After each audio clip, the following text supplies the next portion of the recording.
Students, हमारे पास definition number 1 मौजूद है। हमने जो है ये टॉपिक लेक्चर नंबर जो है वो 2 जो आगाज़ किया था वो हमने मुकम्मल तरीके से जो है वो उसको ख़त्म किया है। और आज जो है वो लेक्चर नंबर 2 के अंदर हमने 2 चीज़ें पढ़ी थी, एनालाइज द प्रॉब्लम और एल्गोरिदम एंड फ्लो चार्ट। अब मैं शॉर्ट क्वेश्चन यानी कि डेफिनेशंस की तरफ आता हूँ जो लेक्चर नंबर 2 से जिनकी वाबस्तगी है। डेफिनेशन नंबर 1 बनती है लेक्चर नंबर 2 से, एनालाइज द प्रॉब्लम, ये आपने याद करनी है। At this stage, the problem is decomposed into sub-solution rather on concentrating the bigger problem as a whole. We try to solve each problem separately. बजाय इसके कि आप अपनी प्रॉब्लम को एज अ होल सॉल्व करें, आप अपनी प्रॉब्लम को अगर छोटे छोटे हिस्सों में बांट लें तो वो प्रॉब्लम ज़्यादा तरीके से अच्छी सॉल्व हो जाती है। और अपनी प्रॉब्लम को छोटे छोटे हिस्सों में बांट लेना ही एनालाइज द प्रॉब्लम है। ये डेफिनेशन आपको एनालाइज द प्रॉब्लम के नाम से भी आ सकती है, ये डेफिनेशन आपको टॉप डाउन डिज़ाइन के नाम से भी आ सकती है, ये डेफिनेशन आपको डिवाइड एंड कनक्यू रूल के नाम से भी आ सकती है। अपनी प्रॉब्लम को छोटे छोटे हिस्सों में बांट के सॉल्व करना, यही एनालाइज द प्रॉब्लम भी कहलाता है, यही टॉप डाउन डिज़ाइन भी कहलाता है और यही डिवाइड एंड कनक्यू रूल भी कहलाता है।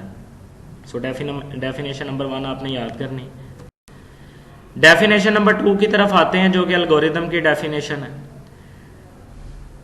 इसमें आप बताएंगे designing the algorithm required to develop a finite list of steps to solve a problem. It is then verified that whether the algorithm solve the problem as intended और not. Writing an algorithm is often the most difficult part of the problem solving process.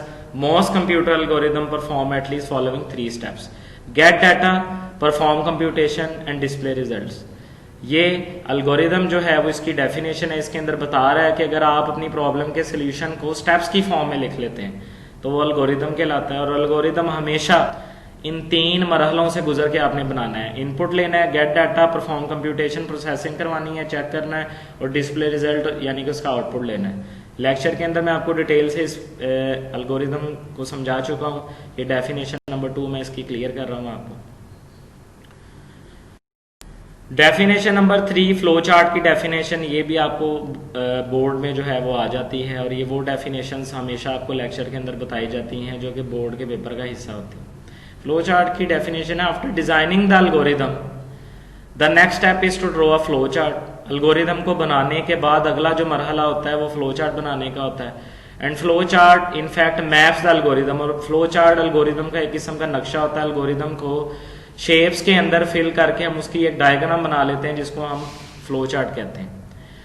And it is a pictorial representation of N algorithm which help in understanding the flow of control and data in the algorithm. जो कि flow chart हम बना लेते हैं तो हमें algorithm का data समझने में आसानी रहती है।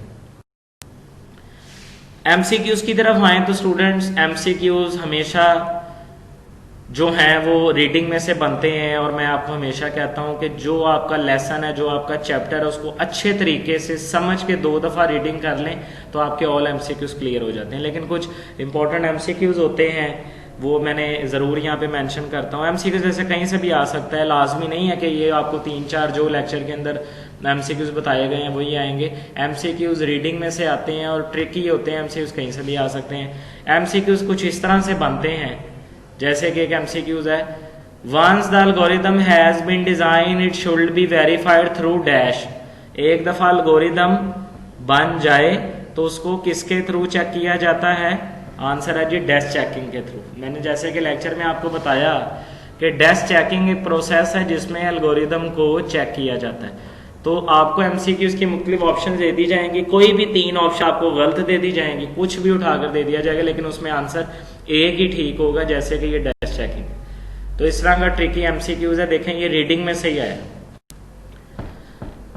अगला एमसीक्यूज है, most computer algorithm perform at least dash steps. मैंने आपको बताया था कि एल्गोरिदम 3 मरहलों को अबूर करके जो है वो बनाया जाता है। पहला मरहला कौन सा होता है? गेट डाटा, यानी कि इनपुट लेंगे। दूसरा मरहला कौन सा होता है? प्रोसेसिंग, डाटा को चेक करना, प्रोसेस करवाना।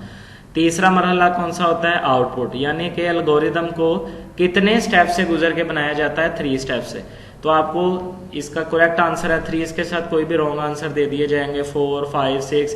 लेकिन अगर आपने वो पैराग्राफ पढ़ा था, अगर आपने रीडिंग उसकी की थी और अगर आपने लेक्चर सुना था, तो आपके लिए एमसीक्यूज को सॉल्व करना कोई मुश्किल नहीं होगी। आपको याद होगा कि एल्गोरिदम जो है वो एटलीस्ट डैश स्टेप से जो है वो गुजर के बनाया जाता है, 3 स्टेप से गुजर के बनाया जाता है। अच्छा जी, नेक्स्ट एमसीक्यूज है, after designing the algorithm the next step is to draw a dash. Algorithm बनाने के बाद हमेशा हम क्या बनाते हैं? Flow chart. ये पैराग्राफ के अंदर भी हम डिस्कस कर चुके हैं कि after designing the algorithm the next step is to draw a dash. Algorithm बनाने के बाद हम अगली कौन सी फॉर्म बनाते हैं? फ्लो चार्ट बनाते हैं। आपको क्लियर हो जाना चाहिए कि एल्गोरिदम एक स्टेप्स की फॉर्म होती है आपके प्रॉब्लम की सोल्यूशन की, और अगर आप एल्गोरिदम की एक डायग्राम बना देते हैं, अगर आप उसकी एक पिक्टोरियल रिप्रेजेंटेशन बना देते हैं, तो वो फ्लो चार्ट कहलाता है। और फ्लो चार्ट स्टूडेंट्स ऐसे ही उठाकर कोई डायग्राम हम बना दें, ये फ्लो चार्ट नहीं होता। फ्लो चार्ट की अपनी शेप्स होती हैं, फ्लो चार्ट को बनाने का अपना मेथड होता है। ये हम जो है वो नेक्स्ट लेक्चर्स के अंदर डिस्कस करेंगे कि फ्लो चार्ट को बनाया किस तरह से जाता है।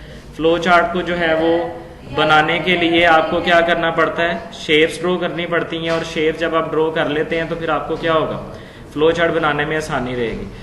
फ्लो चार्ट बनाने के लिए आपको 8 से 9 शेप्स की ज़रूरत होती है, और 8 से 9 जो है शेप अगर आप समझ लेते हैं तो आपको फ्लो चार्ट बनाने में किसी किस्म का कोई मसला नहीं आएगा। तो स्टूडेंट्स ये लेक्चर मुकम्मल तरीके से सुनिएगा, इसको समझिएगा। इसी तरह जो है वो हमारे आज 2 लेक्चर कंप्लीट हो गए हैं चैप्टर नंबर 1 के।